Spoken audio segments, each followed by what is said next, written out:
Europe. L'actualité internationale, François Clémenceau, c'est la dernière ligne droite dans la campagne pour les élections en Italie.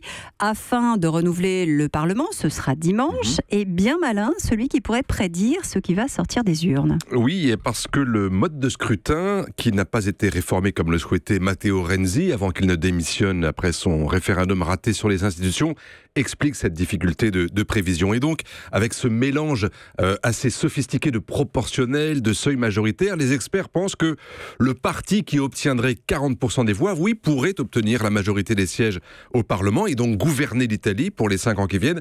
Sauf que le paysage politique s'est tellement fragmenté ces dernières années qu'aucun de ces partis, même le premier, ne peut parvenir à un tel score. Selon les sondages, vous avez donc le mouvement populiste 5 étoiles, fondé par Beppe Grillo, qui est aujourd'hui en tête, crédité de 28% des voix, suivi du parti de centre-gauche, le parti démocrate de Matteo Renzi, 22. Ensuite, on a le parti de droite de Silvio Berlusconi, Forza Italia, qui est donné à 17, suivi de son allié régionaliste et europhobe de la Ligue du Nord, 14, lui-même très proche de Fratelli d'Italia, un parti d'extrême droite estimé à 5%.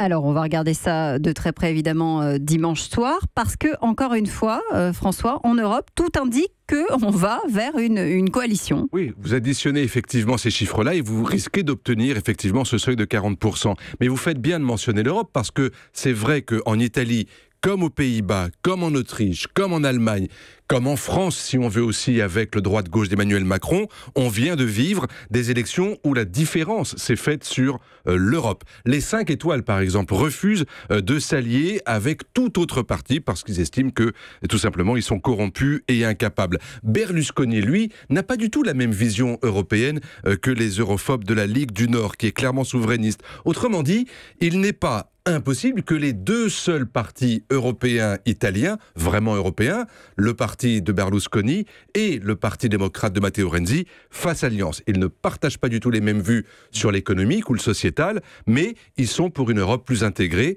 Et c'est vrai que ça rassurerait un peu la France et l'Allemagne qui veulent une Europe plus intégrée par rapport aux deux grands blocs, États-Unis et Chine. Sauf qu'est-ce qui se passe si ça ne marche pas, s'ils n'ont pas assez de voix et de sièges pour gouverner ? Et bien là, Eva, effectivement, on entre complètement dans cette grande inconnue.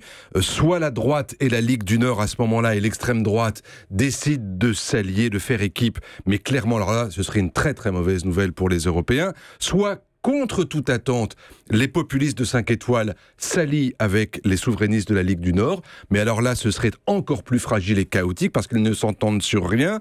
Soit l'Italie devient ingouvernable. Ce ne serait certainement pas la première fois que ça arrive. Il est probable à ce moment-là qu'un gouvernement de technocrates garderait les rênes en attendant de nouvelles élections, mais ça ferait perdre du temps sur l'agenda européen qui a besoin, vous le savez, de progresser.